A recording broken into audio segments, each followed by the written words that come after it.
vertu de la redoutable efficacité du GIGN qui agit en situation de crise. mu nekk une machine d'intervention parfaitement huilée nga xamante ni nit ñi dañ leen di tànn bu baax a baax ñu am entraînement bu am solo bu leen di permettre ñu mën a def yenn intervention yi. Le GIGN, colonel. Tout à fait. Oui, tout à fait. Donc là, après le passage de la gendarmerie nationale, donc là nous voyons venir le détachement du bataillon de transmission, qui est donc avec à sa tête le lieutenant-colonel Abdoul Aziz Fall, qui est le commandant du bataillon. Donc ce qu'il faut dire, c'est que le bataillon de transmission, c'est un bataillon du commandement. En fait, c'est un bataillon qui est articulé autour de 4 compagnies qui sont représentées ici. Donc il y a l'appui au commandement, il y a aussi tout ce qui est l'appui logistique, l'équipement, mais il y a également tout ce qui est cybersécurité, guerre électronique, etc. et cyberdéfense. Donc ce qu'il faut savoir, c'est que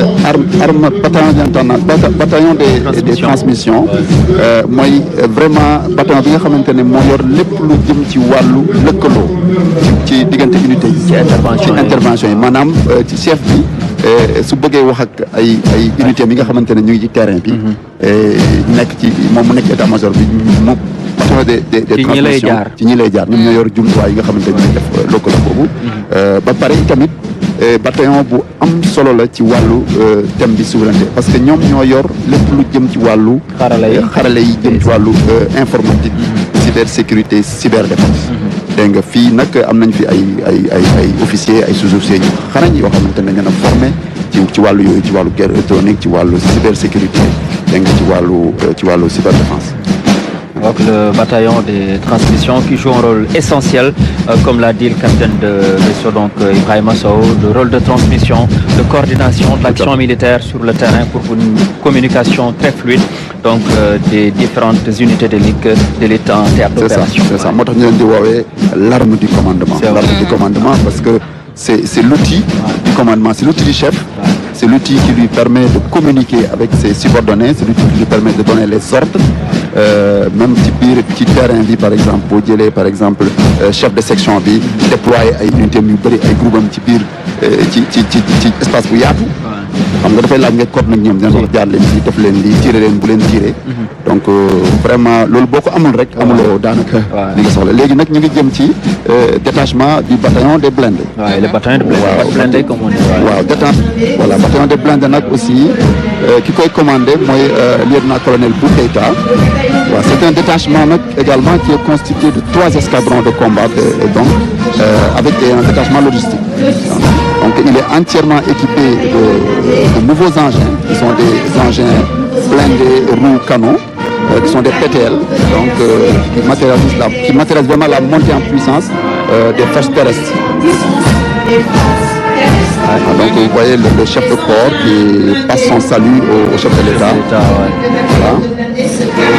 Donc ces engins sont vraiment des engins de dernière génération qui se caractérisent par une grande modernité et puis qui se caractérisent par leur blindage. C'est des unités qui sont blindées pour assurer vraiment la protection des équipages et qui ont également une très bonne puissance de feu qui est redoutable.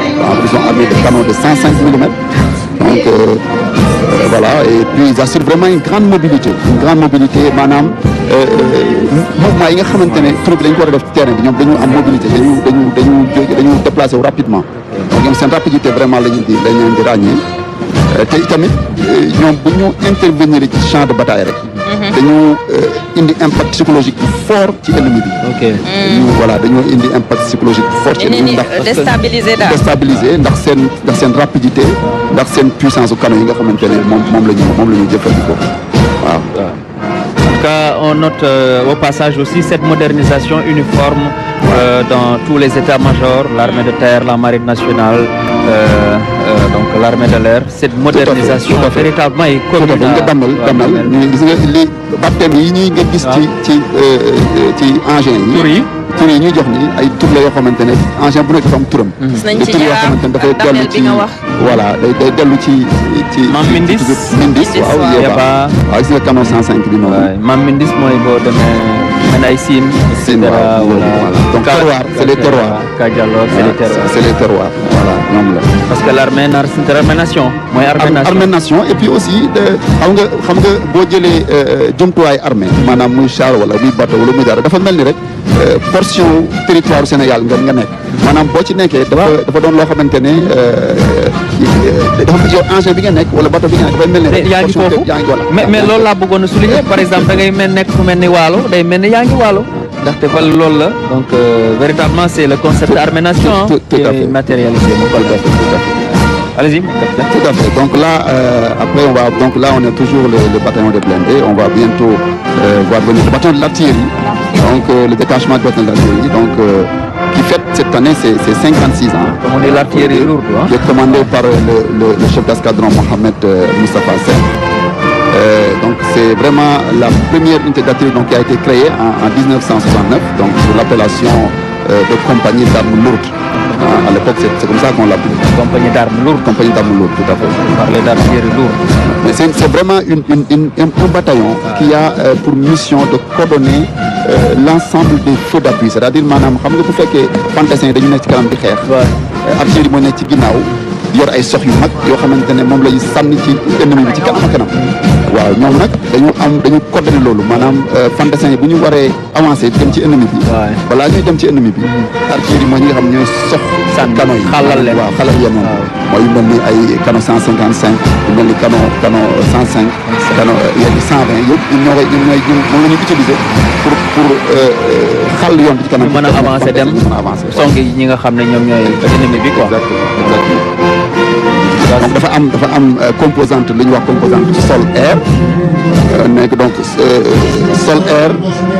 sol air mooy maanaam composante bi nga xamante ne mooy sox yi jóge ci suuf ngir abattre roplaan yi waaw donc sol air maanaam voilà mooy da nga jóge ci suuf voilà donc kii mooy commandant artillerie mooy lieutenant commandant Seck mooy Moustapha Seck lépp lu jógee ci suuf rek daal di jëm ci kaw waaw léegi xam nga bu fekkente ne da nga sol air bu fekkee da nga am ay menaces yoo xamante ne dafay jóge ci jaww ji dafa am ay canons yoo xamante ne ñoo nekk ci suuf ñoo koy song donc loolu mooy escadron mooy composante sol air donc composante sol air mooy loolu mooy liggéey donc mu am composante sol maanaam ay canons yoo xamante ne ngay sox bu jóge ci char wala bu jóge ci canon dem ci benn char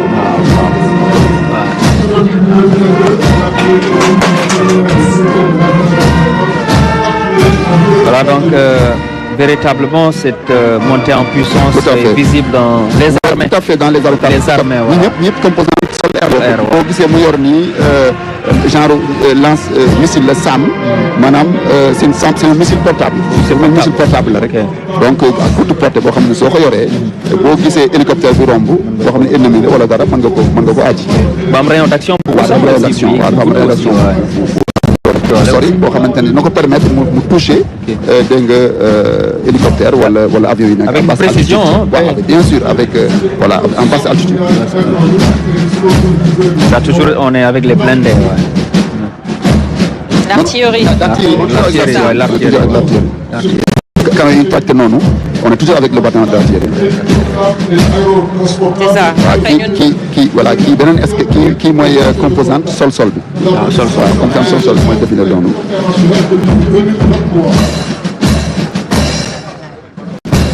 kii nag force de frappe vraiment force de frappe armée sénégalaise ci la quoi parce que boo xoolee. gis nga canons yu am doole la. canons yi nga xamante ne vraiment bu ñu dënnoo rek ennemi bi. day jaxasoo. seen portée sori na waaw portée bi sori na trop ay portée canon donc 155 yi. effectivement sori na trop. ak portée canon 105. day permettre ñu atteindre dégg nga vraiment cible bi nga xamante ne moom.